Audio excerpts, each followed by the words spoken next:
ভক্তদের তুমুল আগ্রহ আর উত্তেজনাকে সঙ্গী করে বঙ্গতে আসছে ব্যাচেলর পয়েন্ট সিজন 5 এর একেবারে নতুন 8টি পর্ব।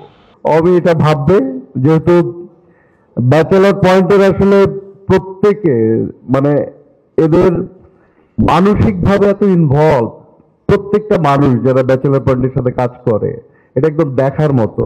বিশেষ করে অমিত মানে একেবারে তার নিজের চাইল্ড, নিজের বাচ্চাকে সে যেভাবে লালন পালন করে।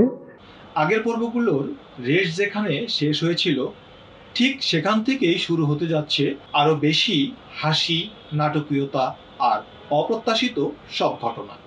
এবারের পর্বগুলোর অন্যতম আকর্ষণ হলো নেহাল চরিত্র, আর এই নেহাল চরিত্রে তৌসিফ মাহবুবের প্রত্যাবর্তন। তার ফিরে আসাটা ব্যাচেলরদের ফ্ল্যাটে নতুন কোনো সমীকরণ তৈরি করবে।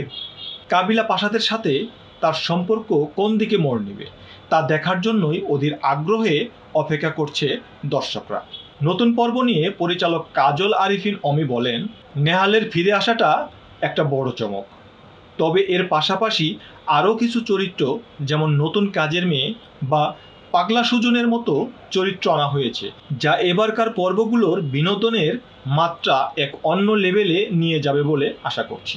কাজল আরিফিন অমির অনবদ্য পরিচালনা ও চিত্রনাট্য নির্মিত এই সিজনে প্রধান চরিত্রগুলোতে মার্জুক রাসেল, জিয়াউল হক পলাশ, চাষি আলমের পাশাপাশি এবার যুক্ত হয়েছেন তৌসিফ মাহবুব। এছাড়াও আগের মতোই থাকছেন শিমুল শর্মা, লামিয়া লাম সহ তাদের সুপরিচিত সঙ্গীরা। ব্যাচেলার পয়েন্টের আসলে প্রত্যেকে মানে এদের মানসিকভাবে এত ইনভলভ, প্রত্যেকটা মানুষ যারা ব্যাচেলার পয়েন্টের সাথে কাজ করে, এটা একদম দেখার মতো।